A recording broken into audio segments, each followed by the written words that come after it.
tardes a todas, siempre más todas que nosotros, en la Comisión de Educación. Para mí es un placer, pero además un honor que me convoque del Instituto Patria, que siento parte. Un agradecimiento especial a quien lo conduce en educación, que es Alberto Sileoni. Y la verdad que, bueno, me parece que estamos en tiempos complejos, decisivos, y que hablar entre compañeras y compañeros docentes, conversar, pensar juntos, es una exigencia definitivamente fundamental en estos momentos, más allá de empujar por todos los costados en torno a aquello que deseamos colectivamente, los que estamos aquí y muchos más. Pero estos espacios los celebro porque son espacios para pensar en tiempos en que se ningunea y se achican los espacios para pensar e intercambiar reflexión. Juntarse entre varios o muchos o muchas no es intercambiar reflexión, por lo tanto me parece que hay que celebrar estos momentos. Yo preparé 3 ideas para desarrollar en el tiempo que me han indicado que me corresponde para ofrecer algunas reflexiones. Y bien vale decir, ni las únicas ni las mejores, y tampoco en nombre propio y en singular, porque cuando uno habla, por más que esté detrás de un micrófono, no hay que comerse la mano de estos tiempos de profundo individualismo. Uno es parte de colectivos. Yo me siento fundamentalmente aquí como parte de un colectivo, y quienes estamos en esta mesa, y Alberto especialmente, somos un colectivo que ha trabajado mucho los últimos años en torno a las políticas públicas en educación, y lo seguimos haciendo cotidianamente. Así que eso, algunas reflexiones, ni las mejores ni las únicas, las que varios y varias venimos masticando cotidianamente, transpirando el sistema educativo en tiempos en que se lo dirige desde las planillas de Excel. Así que en ese sentido quería trabajar 3 ideas. Por un lado, la idea de defender el derecho a la educación como una trinchera. En segundo lugar, ofrecer una reflexión que titularía que la inclusión es más que una palabra. Y el tercer elemento, y ya en plural, y los convoco a sentirse parte, somos la representación del sujeto inesperado. Esas son las 3 cuestiones que me gustaría aportar a este seminario, que entiendo somos, en este sentido, es el segundo momento del seminario, ¿no? Así que, y cuando pienso en defender el derecho, irrumpe en escena, porque así se me apareció, cuando pensé en defender el derecho como una trinchera, se me apareció Mario Benedetti, con esa primera parte de su poesía, ¿se acuerdan, no? Pero reemplacé alegría por derecho. Defender el derecho como una trinchera, de defenderlo del escándalo y la rutina de la miseria y los miserables, de las ausencias transitorias y las definitivas. Y podría seguir, tengo acá la poesía, pero quizás no me da el tiempo, prefería empezar por ahí, porque creo, estimadas y estimados, que lo que está en juego es el derecho a la educación. Particularmente la educación como derecho social está en juego, y no es un bien no perecedero en la medida en que no nos transformemos en sujetos de su permanente defensa, sostenimiento y explicación a los propios, pero especialmente detrás de esa frontera de los propios a los otros y las otras, que es necesario explicar por qué hay que defender la educación como derecho. Defender el derecho como una trinchera supone tener claro que el gobierno anterior, del que formamos parte en las políticas educativas, ha realizado en educación, pero fundamentalmente en general, un conjunto de ampliaciones de derechos, para decirlo de un modo puntual, y pensando en lo que va de la última democracia que hay que defender en tiempos oscuros de bolsonarización de la cotidianidad latinoamericana. Hay que pensar que en estos años de democracia se duplicó la obligatoriedad escolar de 7 a 14 años, eso no es menor, y nosotros hemos realizado en el gobierno anterior esfuerzos importantes en este sentido. Ahora, hay que pensar que, digamos, hace pocos minutos, en términos históricos, la secundaria es completa y verdaderamente obligatoria. Por lo tanto, si la educación es obligatoria y la secundaria es obligatoria, también bien vale decir que la universidad se ha transformado en un derecho. Y la verdad es que lo que está en juego cuando pensamos en defender el derecho a la educación, o la educación como derecho social, como una trinchera, tiene que ver con defender y sostener el lugar del Estado. Y fundamentalmente es sostener la principalidad del Estado cuando se naturaliza su condición subsidiaria en diarios y revistas, pero fundamentalmente en las políticas oficiales y en buena parte del sentido común docente también, porque a veces hay que recalcar eso, y este espacio es propicio para pensar quizás en que tenemos que salir a batallar con nuestras colegas y nuestros colegas que han legitimado con el voto, pero también con el pensar cotidiano, buena parte de las políticas y los modos de entender que tiene el neoliberalismo de estas horas. No en vano, y Alberto suele decirlo, más del 60% de los colegas y las colegas docentes han bancado al macrismo y a Cambiemos. Por lo tanto, bien interesante es pensar también que hay que salir a conquistar definitivamente los debates en la sala de maestros y maestras, hay que conquistar la sala de profesores, porque es un espacio fértil donde se producen ciertos sincericidios que hay que poder interceptarlos para poder conversar y plantear lo que está ocurriendo. En estos tiempos ya cualquiera tiene un discurso políticamente correcto. Lo que requiere en estos tiempos es una intervención más quirúrgica, en donde podamos señalar el divorcio entre lo que se dice y lo que se hace.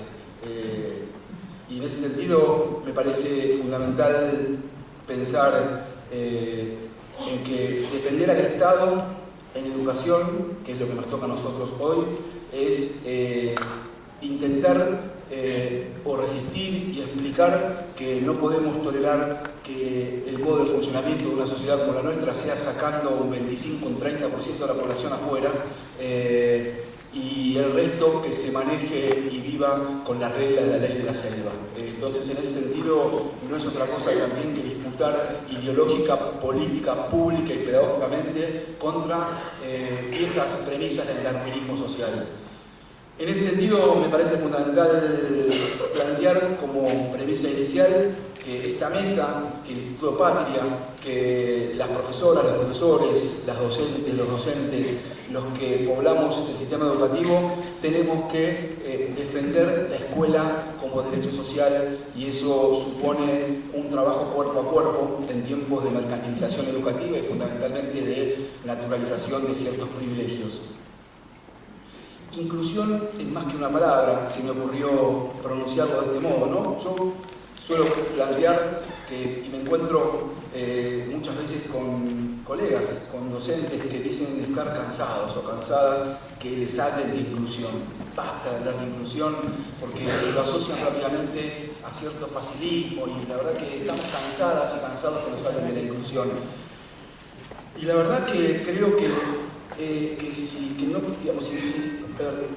si vos te cansaste que te hablen de la inclusión en el marco de un sistema que es capitalista, es como ser docente y perder el optimismo como una condición necesaria y más que fundamental para desarrollar esa profesión, ¿no? Nadie es docente con un arma en la cabeza, por lo tanto también tiene que ser una profesión sujeta a reválida y a escrutinio, y creo que fundamentalmente en ese sentido hay que pensar que cuando planteamos la idea de inclusión, pensamos fundamentalmente en esa tensión entre inclusión y calidad, para empezar a jugar con algunas palabras que cotizan más alto en el mercado de los medios y de ciertos discursos, y otras que están poco consideradas o de alguna manera bastante denigradas. Estos tiempos de gobierno neoliberal claramente intentan divorciar la idea de inclusión respecto de la idea de calidad.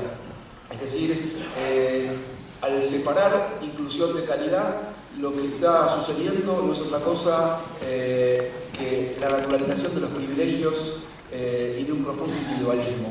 Y nosotros, quienes estamos aquí, y las políticas públicas que se llevan adelante previamente a este gobierno, plantean que no es posible un sistema de educación pública de calidad si no es con todos adentro. No existe la posibilidad de que un sistema educativo sea de calidad si no es con todos y con todas adentro. Por lo tanto, me parece que hay que alertar que este divorcio entre inclusión y calidad supone una nueva etapa, porque ya conocemos esto, de mercantilización educativa, que como bien nos ha indicado en varias entrevistas y en varias ponencias la querida compañera Adriana Puigros, la mercantilización educativa de estas horas no es aquella mercantilización educativa de los 90, no se trata de privatizar más o algunas escuelas más, se trata en estos tiempos de negocios millonarios con el Estado, y en ese sentido sobran los ejemplos. Por lo tanto, me parece que de eso hemos hablado. Aquí lo veo a Martín, que hace muy buenas coberturas en Tiempo Argentino, donde nos han explicado claramente, con ejemplos muy gráficos, de qué forma será esta mercantilización educativa, a través fundamentalmente de la tercerización de un montón de funciones, a propósito de los trabajadores estatales del Ministerio de Educación que hoy elogiaste, que la cantidad de presupuesto que se destina a las fundaciones hoy, tercerizando tareas tan estratégicas como los diseños curriculares, la transformación de la escuela secundaria, y así podría seguir. Es uno de los rubros que en la baja del presupuesto educativo, que queda claramente demostrado, han subido, como aquellas erogaciones que tienen que ver con, y los gastos que tienen que ver con la evaluación educativa. Entonces, más que hablar de eso que ya conocemos y leemos, me interesa plantear, quizás entre colegas y para discutir en sala de profes, aquello de la mercantilización de la subjetividad pedagógica.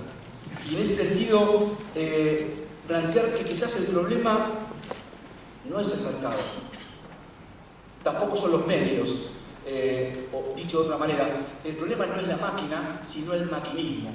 Por lo tanto, no es el mercado o los medios, sino los valores asociados al mercado o a los medios que nos indican desde muy pibes y pibas cómo vestirte, cómo hablar, de qué manera consumir, si podés consumir, y en todo caso nos van formateando y orientando las maneras de elegir y de decidir el modo de estar en el mundo. Por lo tanto, pensaba en términos de qué pasa con los docentes y esta mercantilización de cierta subjetividad pedagógica. Y yo creo que lo que tenemos que disputar hoy en el sistema educativo, al calor de los cambios que están intentando imponer desde los lugares de poder y los ministerios, tiene que ver con un proceso de legitimación de lo que yo llamaría como neuroliberalismo. En todo caso, una particular alquimia de una obsesión por la neurociencia como remedio, así como es la evaluación, una solución para todos los problemas de la educación. Y claro, que también nos vienen a plantear que ahora parece que descubrieron que hay que trabajar con las emociones, como si nosotros, docentes, no trabajáramos hace años con las emociones. Pero eso lo que indica no es que hay que trabajar con las emociones, sino en todo caso hay que estar atentos, porque en estos casos, más que trabajar con las emociones, es disciplinar las emociones y plantear versiones del amor romantizado, o particularmente versiones singulares de la alteridad inferiorizada. Y en ese sentido hay que también pensar en que las neuropedagogías en pequeñas dosis también nos indican modos de disciplinamiento en el sistema educativo. Hace muy pocos meses, yo creo que ni siquiera meses, semanas, se hizo público también en los medios de comunicación que en el distrito más importante de la Argentina y el que tiene la proporción más importante en términos numéricos de docentes, se ha hecho una capacitación en torno a estos temas de emociones, neuroliberalismo, y se plantea claramente una visión del cuerpo separado del cerebro, y lo plantean como una invención, como si no lo hubiese inventado hace mucho más de un siglo el propio positivismo en los orígenes del sistema educativo argentino, que nos lo explica en buena parte de la biografía la propia Adriana Puigros. Pero se plantearon también en aquel momento como una novedad recreos cerebrales. Búsquenlo, porque es interesante poder ver cómo la propia hermana de Prat Gai planteaba que hay que intentar hacer recreos cerebrales con los chicos y las chicas en la escuela. Y cuando les preguntaron de qué estaba hablando, dio un ejemplo. El recreo para una mujer es ir al shopping. Esto lo estoy diciendo yo, pero está filmado y claramente esto es parte, no es una capacitación lateral. Estamos hablando de políticas de Estado. El distrito más importante del país estaba lanzando una capacitación con los ITR, o sea, con profesionales que desde el 2006 son capacitadores de docentes. O sea que el nivel de ninguneo y subestimación o desprecio a los docentes no tiene que ver solamente cuando aquella vez intentaron reemplazar docentes por voluntarios, ¿no? Que yo siempre digo que eso es una buena mezcla de hada madrina y mercenario, sino que en todo caso lo que estaban intentando aquí es no otra cosa que un acto de disciplinamiento naturalizando el desprecio a los docentes. Yo preparé, Lautaro, ¿no? Si me ayudas, Lautaro, yo preparé una filmina y quería compartirla con ustedes para decir algunas cosas más sobre este día de que la inclusión es más que una palabra a propósito de los tiempos de la neurociencia y de las neuropedagogías. Y quería en todo caso abordar, si me permitís, el siguiente. Capaz no lo ven, pero no importa, yo lo leo. Lo habrán visto, es un posteo que hizo el Ministerio de Educación en la web, que también lo hizo en su Facebook, duró no más de 24 horas por el grado escandaloso de repudio y posteos que tuvo. Pero decía, Axel tiene 6 años y es alumno de la escuela 196 de Picada, Caguazú, en la localidad de Leandro N. Alem, en Misiones. Camina 3 kilómetros y cruza 2 arroyos todos los días para asistir a clase. Este pequeño héroe sin capa nos enseña que cuando hay ganas de estudiar y de salir adelante, todas las distancias se acortan. Y ahí lo ven a nuestro querido Axel, al que abrazamos de corazón. Justamente nosotros trabajamos incansablemente por todos los Axel y todas las María de cualquier rincón del país. Por lo tanto, no pasa por allí centrar la mirada para revictimizar como hacen los medios y las políticas punitivas, sino para decir que esto es necesario detectarlo y ver el deslizamiento semántico. Al querer transformar a Axel en un héroe sin capa, lo que hace el Estado a partir de sus políticas de gobierno y con esta imagen, símbolo fuerte, es deshacerse de su condición de garante como Estado para que Axel llegue a la escuela todos los días. Por lo tanto, lo que hay que explicar con esta imagen, lejos de enojarse, porque una vez aprendí que el que se enoja pierde, hay que transformar el enojo y la bronca en preguntas, lo que hay que hacer es explicar justamente que lo que se le ha quitado a Axel es la mula, el burro, el caballo, depende del lugar, la bicicleta y la movilidad, que eran parte de las políticas socioeducativas de un ministerio que invertía para que Axel llegue bien. No tenemos que tener en Axel un futuro héroe sin capa. Axel tiene que llegar como cualquier otro pibe para leer poesía en la escuela, para hacer las cuentas y para encontrarse ya no cansado y extenuado, sino en todo caso en las mismas condiciones que los demás pibes. Aquí el Estado te demuestra con una imagen en donde va intravenosa metiéndote esta lógica de la meritocracia, como en todo caso aquí hay un Estado que desprecia al pueblo y también a Axel, enalteciéndolo como un héroe sin capa. Y la que sigue, si podés ponerla, Lautaro, es para quizás complementar esta imagen. En los últimos tiempos también vieron que este querido profesor Martín Salvetti, que también lo celebramos porque es un profe de la zona sur bonaerense, donde hay muchas personas acá presentes, y la pelea todos los días en una escuela técnica y nos enaltece, nos enorgullece, pero vieron que las fundaciones, y fundamentalmente la principal fundación que tiene los principales negocios con las principales provincias de nuestro país, hace una especie de concurso internacional que algunos lo reconocen como el Nobel de la Educación, ¿no? Y se plantea a ciertos docentes como finalistas para esta especie de campeonato mundial de los profesores. Y dice, es la primera vez que un docente argentino llega a la final, que este año realiza su 5ª edición. Miren qué curioso.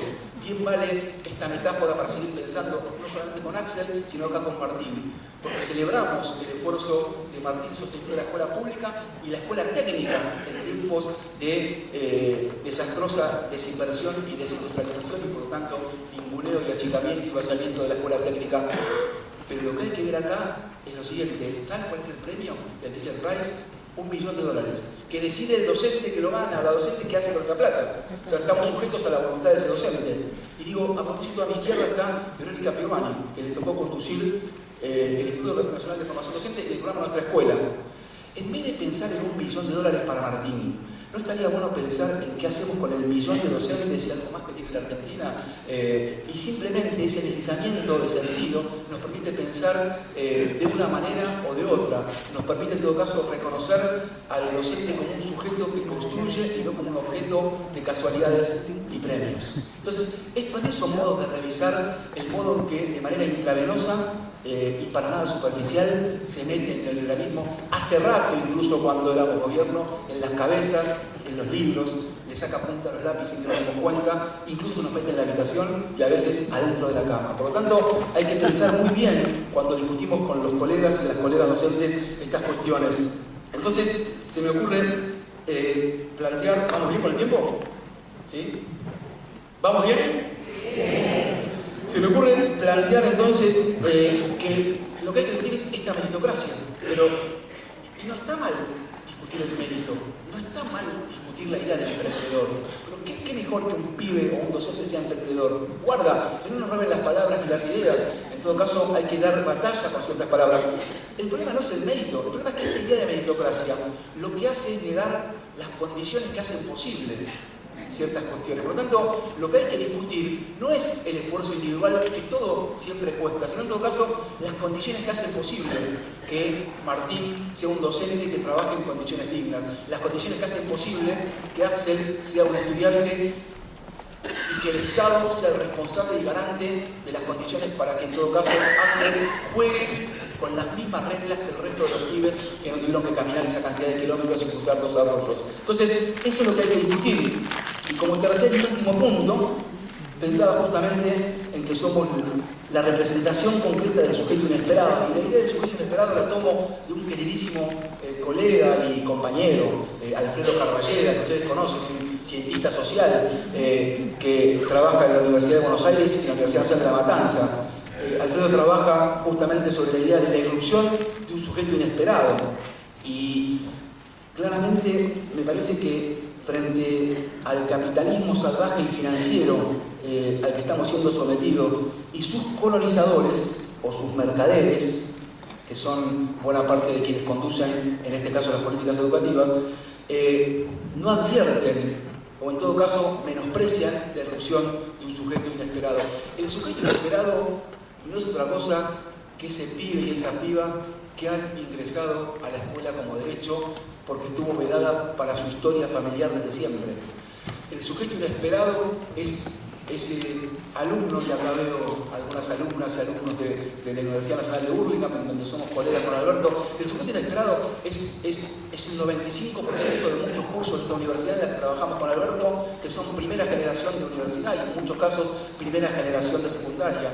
Lo que nosotros tenemos que explicar, justamente porque a algunos se les cae cierta naturalización de privilegios producto de cierta manera de resbalarse en esa lógica clasemeriera, lo que hay que explicar es que aquellos que tuvimos el privilegio, como en mi caso, de ir a la UBA y que entrar a la UBA fue un trámite, nunca hay que olvidarse, y eso lo aprendí el primer día que se lo escuché a Alberto, de que el papá y el abuelo de ese pibe de primera generación universitario me pagaron a mí la UBA. Si yo me olvido de que el papá y el abuelo de ese pibe me pagó la UBA, es más rápido y fácil que naturalice privilegios y hable rápidamente en cualquier bar a la vuelta de la esquina de las maquinitas que tiran por la cabeza o los libros que desparraman por ahí. Entonces, me parece que es volver a otorgar sentido a las cosas. Yo voy a decir algo que es para discutir. Yo creo que yo estuve en el ministerio porque defiendo profundamente las políticas contraculturales.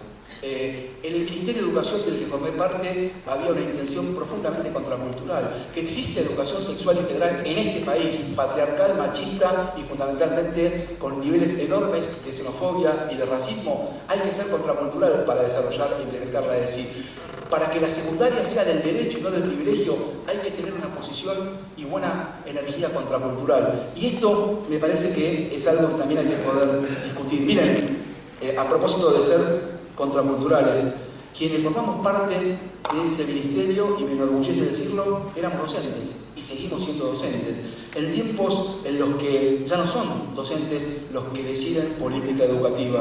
Yo no quiero extenderme, pero bueno, en esta mesa en un rato va a venir Daniel Filmus y acá está Alberto Sileoni, ¿no?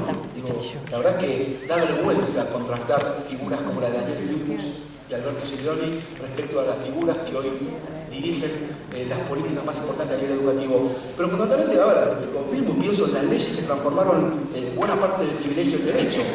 Y con Alberto, bueno, que es donde formé parte de esa gestión, conectar igualdad, millones de libros en las escuelas.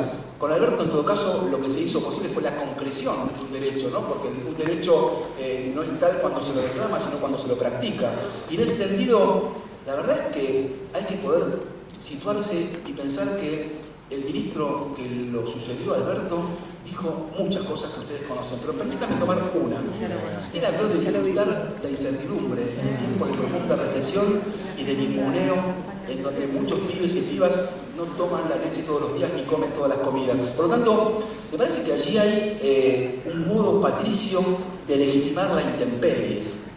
Y eso es lo que hay que discutir, digamos, ¿no?, con los colegas en la sala de profesores y en la sala de maestros. Esa manera patricia y selecta de legitimar la intemperie como la normalidad corriente. Y el otro que lo reemplaza es un abogado, o más bien un fiscal, que busca permanentemente culpables, como un fiscal, desplazando la centralidad del docente, que se convierte en abogado y en fiscal en tiempos de una pedagogía de la punición. Y no estoy inventando, una pedagogía de la punición en el que su antecesor casi habló de meterle bala a ciertos pibes, y este último enalteció los aplausos para los pibes y las pibas que recién estaban saliendo del nivel inicial. No estoy diciendo más que verdades que hay que revisar y buscar en las declaraciones cuando él era ministro de la provincia de Buenos Aires. Por lo tanto, esta obsesión por el castigo para colgar a alguien en la plaza pública, hay que poder, digamos, transformar nuestro enojo o como nos irrita eso en preguntas y en modos de convencer a la condición más humanizante que tienen las colegas y los colegas, voten lo que voten. Hay que poder mostrar esto y explicar, en todo caso, que no es una cuestión simplemente de decisión coyuntural, que tiene que ver con un modo de afrontar la tarea docente. Y me parece que, y voy cerrando, acá aparece el día del miedo. Los dinosaurios, que no son solamente viejos, son también jóvenes. Permitime alguna vez decirlo, Alberto, una vez me llevaste a la Academia de Educación y yo estaba asombrado.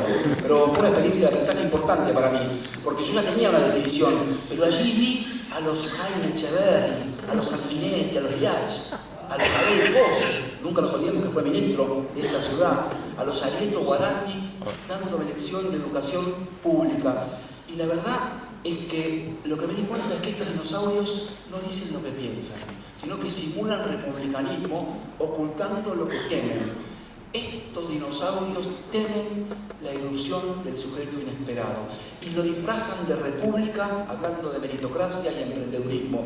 Y lo que tenemos que entender es que hay que discutir contra esta idea de todo tiempo pasado fue mejor, porque hay que poder discutirles a estos atletas de la nostalgia que enganchan justo con un sentido común punitivo que tiende, especialmente en tiempos de crisis, a mirar el pasado en términos idealistas.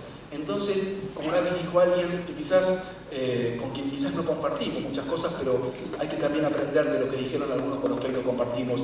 Una vez escuché que Beatriz Arlo dijo que hay que tener cuidado con los adoradores del pasado, porque lo que hacen es desvestir al pasado de sus miserias. Entonces, eso es lo que hay que hacer, hay que transformar el enojo en pregunta. Cuando hay alguien que se levanta, como me ha pasado, y dice, antes había autoridad, antes estamos mejor, no hay que enojarse. Hay que decirle, ok, compañero, estimado colega, ¿cuándo? Antes. No, está bien. ¿Cuándo? Hace 45 años, que yo hace 50 años, ok. ¿Qué gobierno teníamos en ese momento que está señalando? ¿Cómo era la vida de tu familia? ¿Cuál era el rol que tenía la mujer en tu familia en el acceso a las oportunidades de la cultura y la formación? ¿Y cómo se distribuían las tareas? Desde barrer el pasillo hasta ocuparse de los pibes y las pibas. Entonces, con simples preguntas, uno se da cuenta que desvestir al pasado de sus miserias lo que hace es confundirnos para no apostar y trabajar con un presente y un futuro que es más prometedor. No puede haber un docente que querramos se sume a este proyecto si no tiene optimismo. En todo caso, no puede haber un docente, y también esto lo suele decir Alberto, que crea que no se merece a los pibes que tiene como alumnos, porque corre el riesgo de que los pibes piensen que no se merecen a ese docente. Entonces ahí lo que se pone en fractura es la propia condición de la transmisión de la cultura. Yo quiero, en todo caso, decirles que los miedos activan las peores armas. Y creo que estamos en ese momento y hay que trabajar. Yo venía escuchando recién en la radio, les digo que la herramienta y estrategia fundamental que va a tener a la cabeza el jefe de gabinete tiene que ver con trabajar con WhatsApp. Ustedes saben que WhatsApp tiene como propietario a Facebook, y el querido amigo, o peor, mejor dicho, el mejor o peor enemigo que tenemos en el norte, que se llama Trump, ganó buena parte de las elecciones con la ayuda de Facebook. Por lo tanto, hay que estar atentos a la mentira y al miedo como modo de construir subjetividad, pero también votos. En ese sentido, no nos tiene que asombrar que, en todo caso, porque 5 minutos, entonces si me quedan 5 minutos, prefiero en todo caso decirles que quiero cerrar entonces con algunas imágenes que también las conocen. Son imágenes que hicimos en el Ministerio de Educación con varios fotógrafos de distintas partes del país. Algunos las conocen muchísimo, pero quizás está bueno cerrar lo que me toca por decir con algunas imágenes como las que siguen, la que sigue, la otra. Bien, ¿la ven? Sí. Esta es una imagen de Salta profunda y es justamente el poder mostrarnos a nosotros mismos de qué hablamos cuando hablamos de la irrupción de un sujeto inesperado, ¿no? Un pibe que en todo caso con un paso de danza clásica va a contramano de los mandatos patriarcales, pero que este pibe es parte de aquellos que les dimos con amor y esperanza la bienvenida a la escuela secundaria y que tienen en el centro de su vida a los Rolling Stones, para en todo caso pensar también en la importancia de hacer jugar más dinámicamente la cultura escolar con otras culturas, como las culturas juveniles, las culturas populares, las culturas cibertecnológicas. La que sigue, bueno, el derecho a la educación, con el que empecé a hablar y que hay que practicarlo, nos indica, no es que hace poco hay pibas que son mamás tempranamente, esto sucedió siempre, pero nosotros pudimos de alguna manera concretar el derecho, por más que a muchos no les guste, de que una piba que se embaraza tempranamente pueda tener escolaridad. En todo caso hay que luchar por hacer más jardines en las escuelas secundarias, al mismo tiempo que trabajar fuertemente en la prevención de los embarazos adolescentes en educación sexual integral. La que sigue. Rápidamente, cualquier mentalidad, especialmente la del fiscal que nombré, puede pensar que esto es no otra cosa que la planificación de un choreo. ¿No? Son un grupo de pibes haciendo un trabajo práctico. Son un grupo de pibes de la Argentina profunda haciendo un trabajo práctico. Y me parece que, en todo caso, y la que sigue, porque yo estoy acostumbrado a un micrófono, yo tuve y me resbalé en ese privilegio que se me dieron donde me daban la palabra. Pero la mayoría de los pibes y las pibas, y acá veo inspectores de la Avellaneda Profunda, del conurbano, y me pongo a mirar y me encuentro con colegas, ustedes saben que la mayoría de los pibes no tienen derecho a la palabra, no tienen derecho a tener mucho menos voto, pero voz. Y no saben lo que fue la experiencia de las radios. Cuando íbamos a radios era ver a los pibes que de alguna manera se multiplicaban dentro de sí mismos, porque una radio es una escalera, como la escuela, a conocer ciertos mundos que a veces por cuenta propia o de la propia familia uno no puede tener. Y esa es la escuela que nosotros pensamos de aquí en adelante y es la escuela que practicamos con un montón de obras inconclusas, pero que la escuela que pensamos es esa, es la escuela que se convierte en una escalera, en un trampolín para que pibes y pibas accedan a ciertos mundos que se les niega en su lugar más cercano de vida o por ciertas condiciones en las que les tocó nacer y vivir. La que sigue. Y también me gustaría romper con ciertas lógicas de reducción binaria, ¿no? De nativos digitales, de inmigrantes. Guarda con las reducciones binarias porque en esa también nos van a ganar con el WhatsApp. El problema, excepto en un balotaje, no es de reducción binaria. La realidad en las escuelas es de enorme cantidad de grises. Por lo tanto, está bueno buscar y poner una docente que tiene en sus manos aquella herramienta que sería del nativo digital y el pibe justamente marcando el pulso de un lápiz y la letra y fundamentalmente pasar la yema de los dedos por los libros, porque el desafío nuestro ahora es con la escuela de la imprenta y también con la escuela de la cibercultura. La que sigue. Y esto es una imagen clave también para pensar esta época, ¿no? Algunos se espantan con Ofelia, que se empodera y te marca la cancha.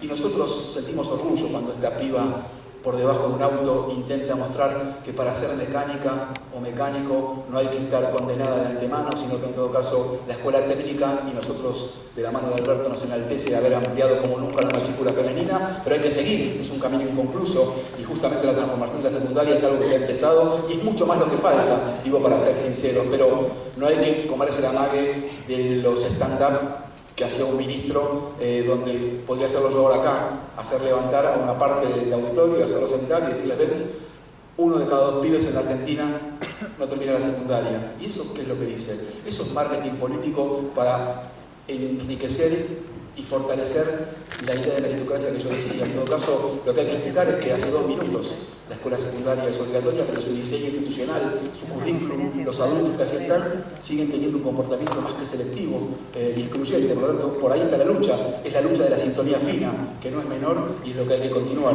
La que sigue, y ya vamos terminando, es justamente una imagen bellísima y cualquiera se quedaría adelante. Y yo les propongo ir atrás, porque nuestra reflexión no es con la obviedad de la muñeca en brazos.